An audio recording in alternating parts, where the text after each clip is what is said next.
This podcast is Challenging Opinions and is presented by William Campbell.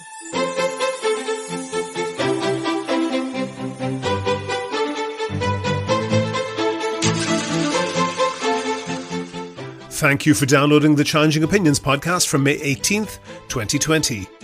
We've heard lots of all sorts of people in all kinds of positions in this podcast over the past few years, but I have a real coup for you this time. An economist who served at the top levels of his government and the World Bank.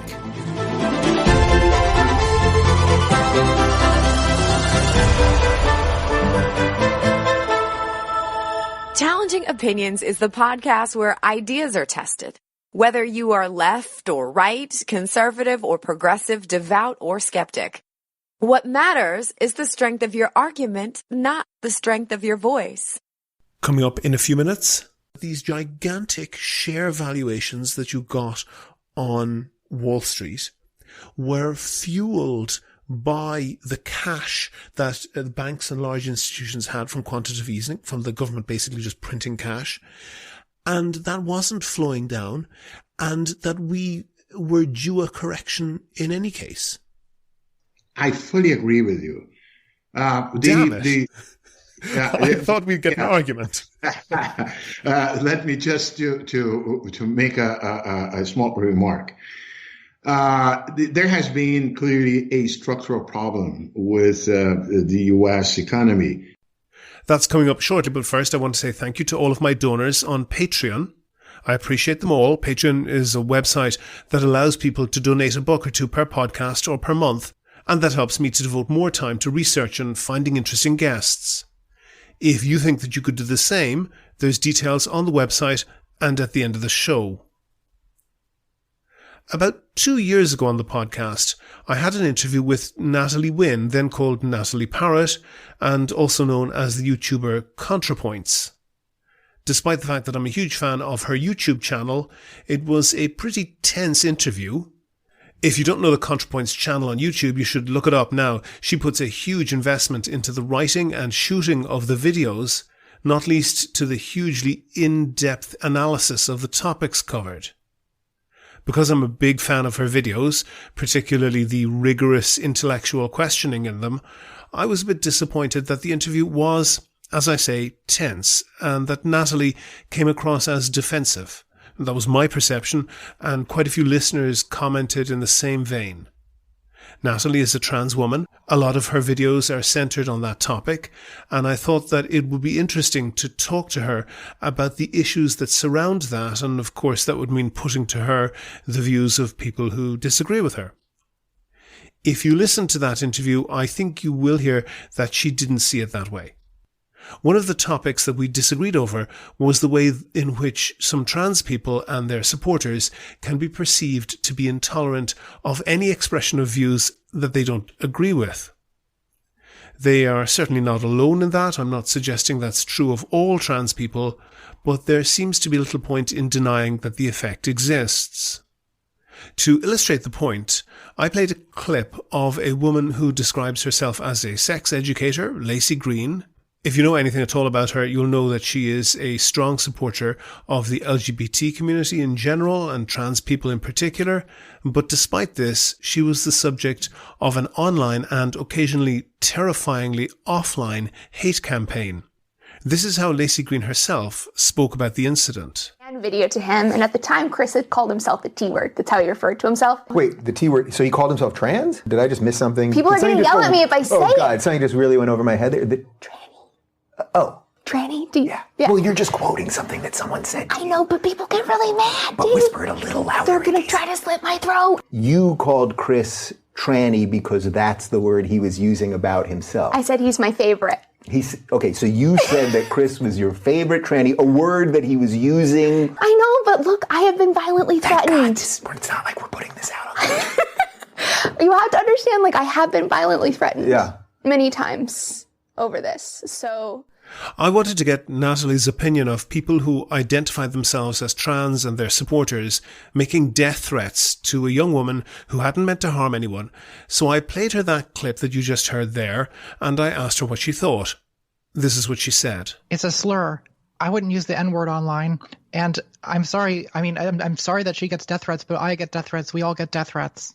No, but hold on for a second. She was specifically quoting something. She didn't want to say a slur. Yeah. She was specifically quoting somebody. She had, I think, the issue was when she was 17, quoted somebody the term that somebody had used on themselves. Yeah, she was quoting it, but it's the internet. People get angry about things a lot. What do you want me to do about it? So not so much sympathy there. Natalie doesn't want people to use the word tranny even in the most friendly context because she thinks it's a slur. To be fair, it certainly has been used as a slur many times, but I think that context matters, and even if it doesn't, there isn't any world where making death threats against a young woman who didn't mean any harm to anyone is okay. And if anyone that could be, even in the vaguest way, associated with me did that, I would want to be first out of the traps in disassociating myself from that. But Natalie didn't. She clearly saw the word as so egregious that, regardless of the context, using it drew more condemnation from her than making death threats. So, anyway, 2 years later, I was watching her latest ContraPoints video. I can't begin to summarize it here. It's more than an hour and 20 minutes of dense argument, but I highly recommend it. The only thing that I can say is that it deals with a lot of how we perceive in-group and out-group behavior. I was watching the video and I heard this. This is not the Princeton Alumni Yacht Society. God, how did trannies get so snobbish? Look, is Chris... So the word tranny in context doesn't seem to be so offensive to Natalie anymore, at least not offensive enough to justify death threats. So, is this some big gotcha to prove how Natalie is a hypocrite, or that everything she says can now be safely discarded? No. As I say, I'm a big fan of her YouTube channel. I'd highly recommend it. And I think if you can avoid causing offence and still be true to yourself, then I would avoid that. But I would also try to give people a break, assume the best intentions in others, and if everybody could, in general, cool it a bit in terms of taking offence, that would be nice. Do you agree? Do you disagree? If you want your point of view heard, email podcast@challengingopinions.com and say what you think. On the line, I have Otaviano Canuto. Otaviano was a vice president of the World Bank. He previously served as executive director at the board of the International Monetary Fund, the IMF. He's also held other roles at the World Bank, as well as the position of Secretary of State for International Affairs at the Ministry for Finance in Brazil, his native country. He's now the senior fellow at the Policy Centre for the New South, and he's a frequent commenter on international financial affairs. Otaviano, we are in a very extraordinary period. Some time back, one of your colleagues from the IMF said, Kristalina Georgieva, said that we anticipate the worst economic fallout since the Great Depression. Do you think she's right? Yes.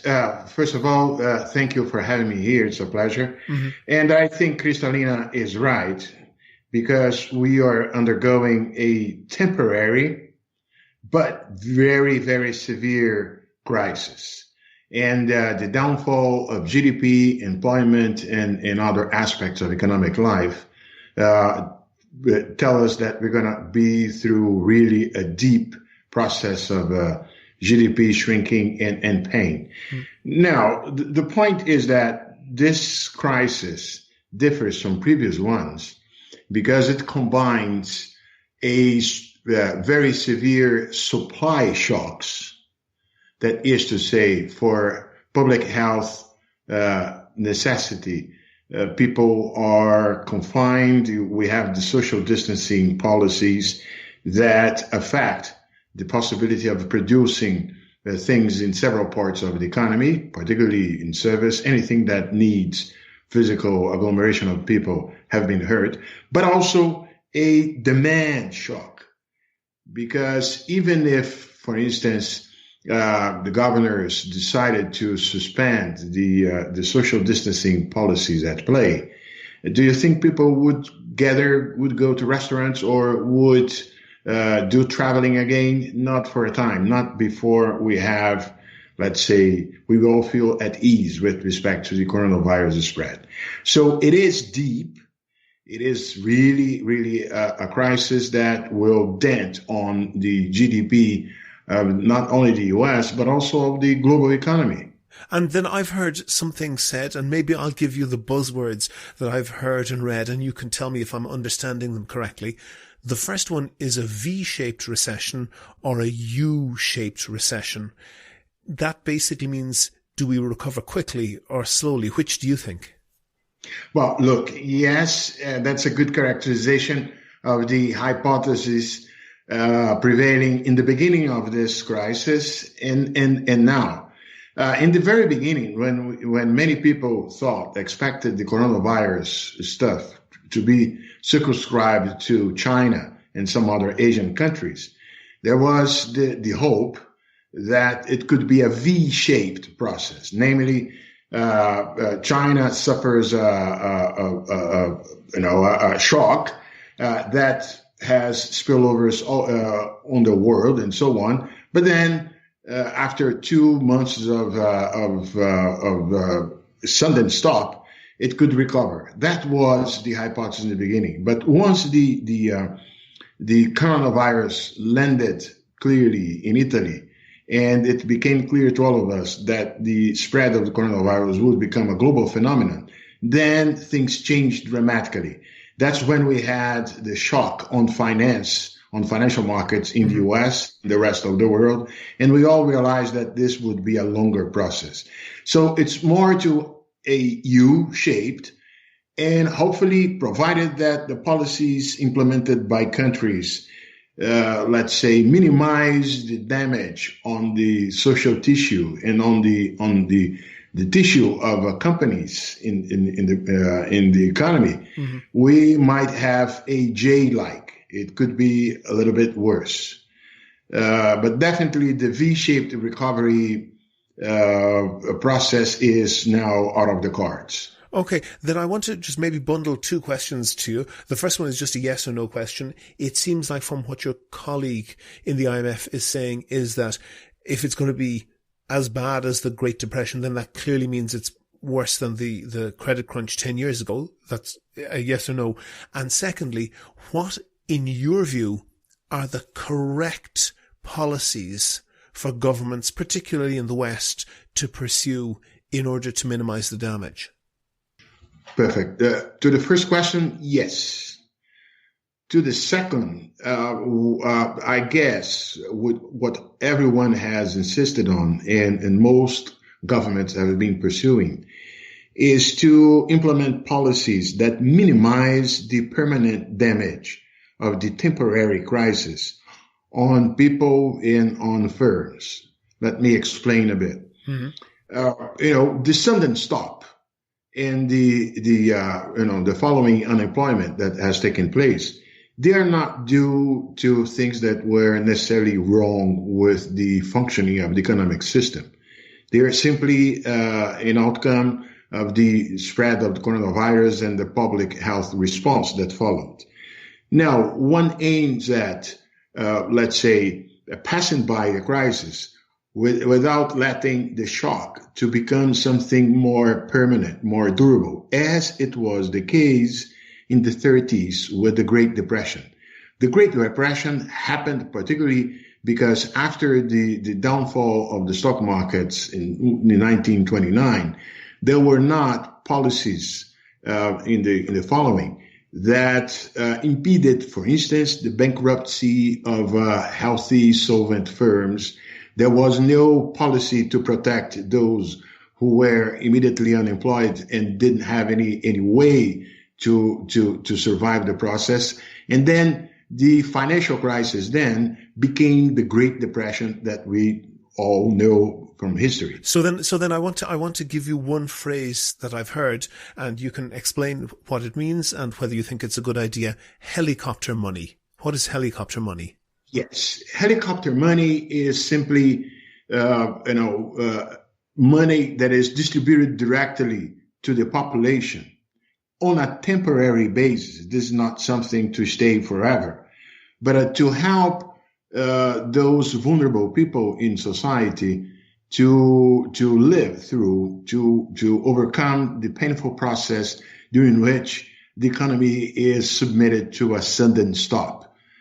The problem is that regardless of the skills of people, regardless of the good things that people were doing, the unemployed and so on, before the shock, they now have no other solution because the economy is frozen. So you provide them money falling from heaven so that they can survive this process. The countries have taken different approach to this. For instance, in the case of Brazil, money has started to be provided today, as of today, in fact, to the very poor people who received in the past conditional cash transfers, and it's being widened to a broader range of people. The solution here in the U.S. has been, let's say, the most balanced in the sense that the money has been given to the substantial chunk of the population. In order to help them to survive, people need to buy food. People need to buy to purchase essential goods and service, and the only way to do it is by having this money falling from heaven. So why then, in the aftermath of the financial shock, and pretty much all the way for the past 10 years, have we had quantitative easing, which is essentially printing billions of dollars and euros and pounds and more or less giving it to financial institutions? Was it wrong then to give it to financial institutions, or is it wrong now to give it to individuals? That's a very good question. The nature of the two crises is completely different. In the sense that the global financial crisis started in the U.S. financial system and later on also followed by the European banking system, was a financial crisis. It was due to overvalued assets in balance sheets of financial institutions, particularly banks and so on, associated with the housing boom that we watched in previous years. So at that time, the most important thing to do was to, on the one side, force the banks to force those balance sheets to be adjusted, to recognize losses and so on. And this was done, while at the same time avoiding a liquidity crisis that would make solvent but illiquid firms to go bankrupt. Which Just to is be clear for the listeners, when you say solvent but illiquid, that's to say a firm that is trading profitably but doesn't have enough cash on hand to stay in business and keep their operations going. Well said. A firm that is otherwise solid, and that ceases to be solid by circumstance because simply the drought of money in the market. And so even though it's possible to argue that part of the package, the relief that was provided by the government back in 2009 could have been given a bit to poor families that had to face the price adjustment of houses and mortgages and so on. It's true. It's fair. It could have been done partially to this, but the need to have the Federal Reserve Bank injecting liquidity in the markets in order to avoid the bankruptcy of solid firms was an important component then. Okay, let me challenge you. Let me challenge you then on one thing, and I'm conscious that I'm challenging somebody who's been at a high level in the IMF and the World Bank, and little old me is saying maybe you're not correct. But you said that the 2008-2009 crisis was essentially a financial crisis, and now we have a supply and demand crash because people are being forced to stay at home. They can't go out to work in many cases, and when they can, they may be unwilling to spend their money and keep the economy going like that. Correct. But we have had a recovery since 2008-9. But that's been a very modest recovery for some people, and for some people it's been an almost unnoticeable recovery. And unemployment has been low in most Western countries, but the quality of that employment has also been very low, and it's noted that, for example, in the United States, an enormous percentage, I think something like 40% of the population, could not cope with an unexpected expense of $400.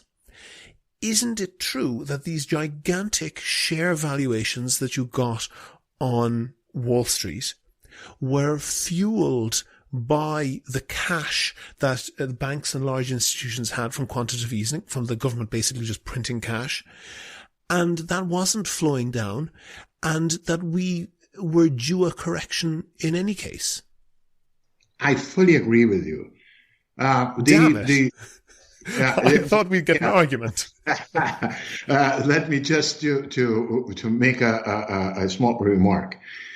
There has been clearly a structural problem with the U.S. economy, as well as it is the case in all other advanced economies in the world, which is we never got back to the high performance in terms of growth, particularly for the low strata of the population.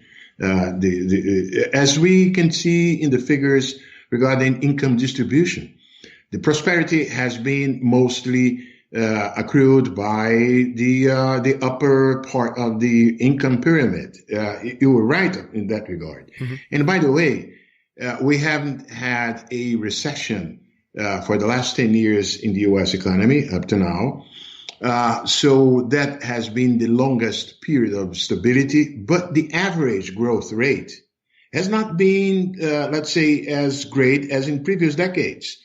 There is a structural problem in the sense that despite the huge amount of liquidity injection by the Fed, feeding up a new bubble, as you correctly pinpointed, mm-hmm. We haven't had a performance of GDP, of growth, of the economy in these countries, particularly for those on the side below side of the pyramid. Mm-hmm.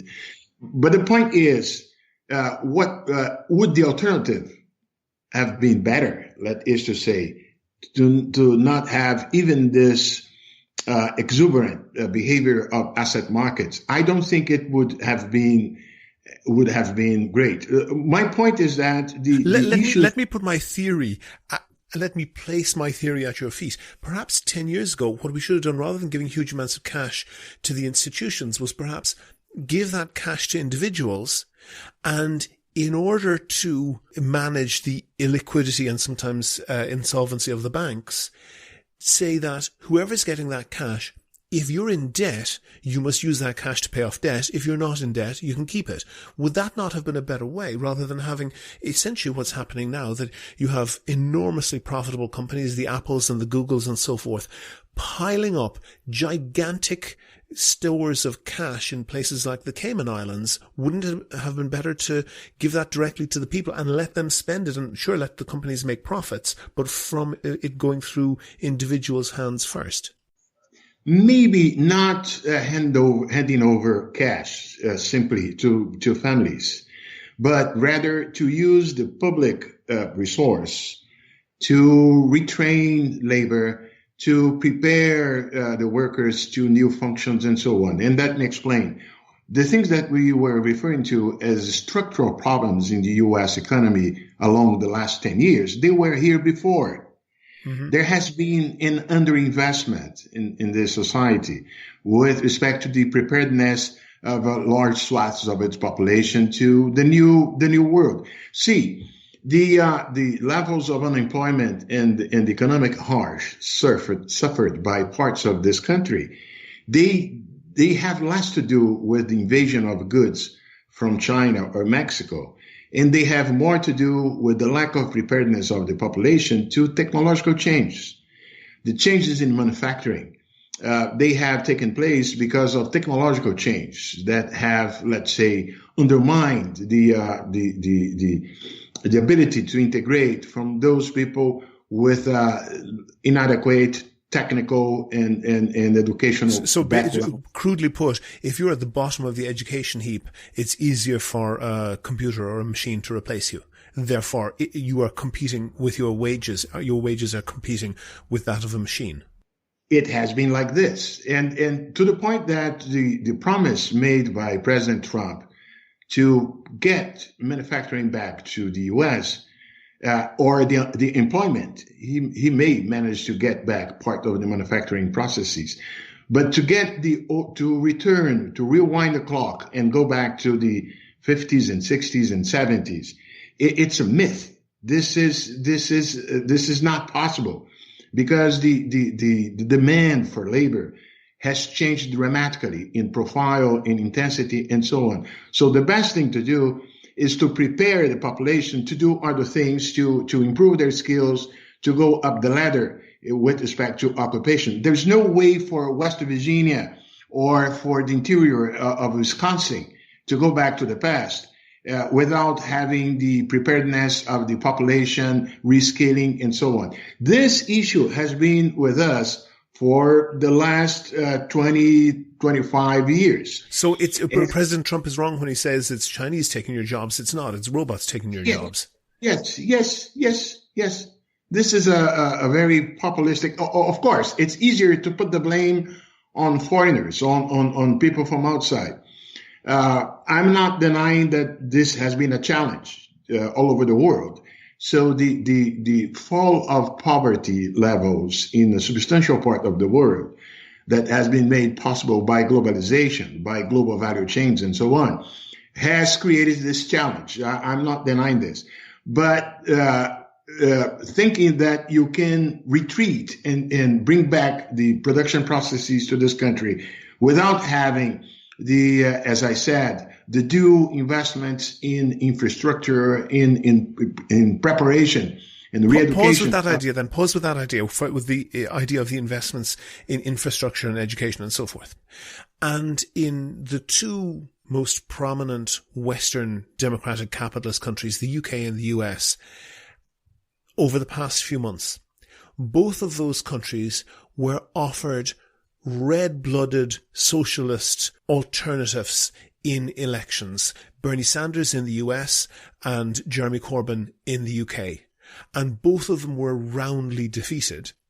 And within a very short period after their defeat, we've had right-wing governments in both of those jurisdictions adopting policies that don't look all that different to what they're doing in response to the COVID-19 crisis. They are essentially saying, have the state take over the large parts of the healthcare system, have the state pay large subsidies to people who can't get jobs and so forth. Jeremy Corbyn was famous for saying, after he lost the election, and he was derided for saying that he won the argument. Is that possibly true? Well, look, there are many shades of gray in between what you are characterizing as socialists and, let's say, and damned conservatives. And let me explain. Some of the proposals of both Corbyn and Bernie Sanders here in the U.S., yes, they were very much radical.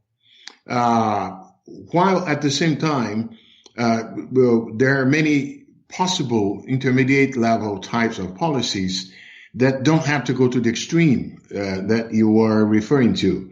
Let me give an example. Promoting public programs of reschooling and so on, is this socialist? Making sure that you have universal coverage of the population by some medical insurance plan, is that socialism? Well, look, each and every advanced economy, except for the U.S. The U.S. is the only rich country in the world that doesn't have a universal medical coverage. Obama went only halfway with his program, but he has not faced the issue of the high costs of the U.S. health system. Now, doing things in that regard, adapting to other existing, can one say that Sweden is socialist? The Swedes do. Well, no, they don't call it socialist. Anyway, socialism is something very much radical. Well, Bernie Sanders' proposal was socialist. The idea of making it free for everyone without without differentiating the case when people can pay for it. That was too for extreme. Healthcare. Yeah, but that's not the proposal. For But instance, that is what Boris Johnson and Dominic Raab are promising for the National Health Service in the UK. Yeah, see, the Canadian system works well. The French system works well. The German system works well.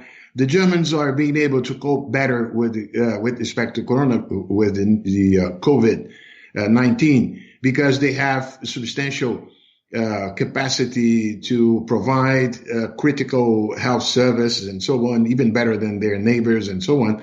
So the point is that there are many shades of gray. And the way it operates, the healthcare system operates in the U.S., still leaves aside a substantial part of the population.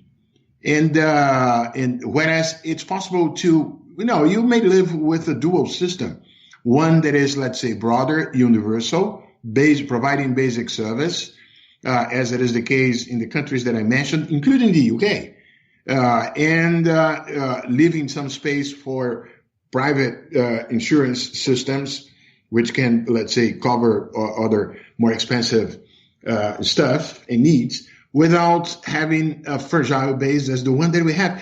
Look, it's well known among the healthcare specialists in the world how the U.S. system is weak when it comes to the attendance at the retail level in the interior of the country. How vulnerable the country is to things like the opioid crisis that we have seen along the country because of a lack of, let's say, capillarity in the healthcare system. So the neglect, let's say, over conservative stance is intrinsically very much painful for those who are at the bottom of the pyramid. Okay, then I'll ask you, let me then move on to just one last question. Let's say that you had the ear, that you had the attention of a world leader with a very short attention span, and you had to say to them the number one policy that they should adopt coming out of this crisis in order to recover as quickly as possible. What would you say? I would say the following. Make sure that some sort of cooperation among countries is to remain, it is to be, let's say, enhanced. And let me explain briefly. What we were watching today, this pandemic, is only one of the challenges faced by mankind at this juncture in history that can only be faced on a global manner.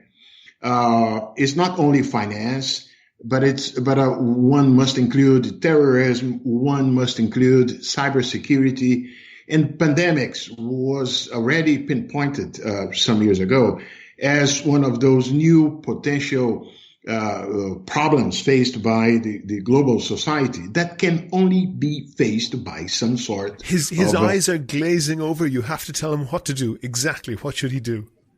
Make sure. Make sure that, for instance, we don't start with purely nationalistic policies. I am deeply concerned with the way by which countries are almost undergoing a war for equipments of the ventilators to attend. This may lead to, I see the crumbling down of cooperation among Eurozone countries. That concerns me a lot. I see this idea of putting the blame, and I criticize President Trump for calling the virus Chinese, whereas someone might, let's say, call the Spanish flu as something that originated in Kansas. I'm concerned with the propaganda war that China itself has started by highlighting the way by which they responded to the crisis, even though they denied it at the beginning. So I'm concerned with this rising sentiment of countries in isolation against global cooperation. Because, so look at the COVID-19. Either this thing is dealt with appropriately in the developing world, in the emerging markets, in Africa, in India, and so on. either this happens there as well, or it will come back. So, there is no isolated cure to a problem such as this, the pandemic.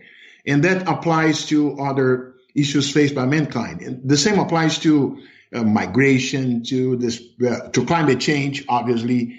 And climate change has no solution taken on an individual basis. It has to be a global, coordinated response with all the difficulties that entails.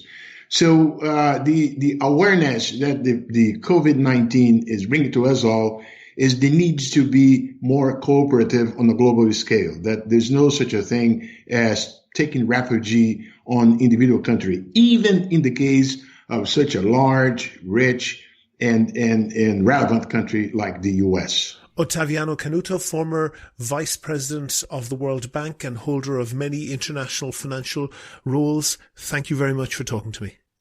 Thank you for having me here. Have you read a blog post or an opinion piece that you think is really right or really wrong? Tell us why.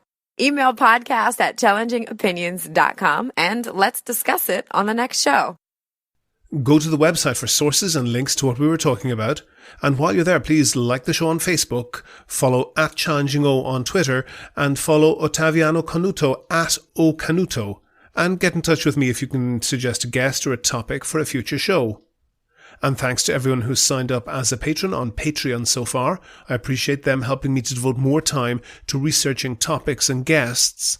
And if you could do the same as them and donate $1 or $2 per podcast or per month, go to patreon.com/challengingopinions, or you'll find that link on the website. Also, you can find out how to subscribe to the podcast for free on your computer, on your phone, or by email.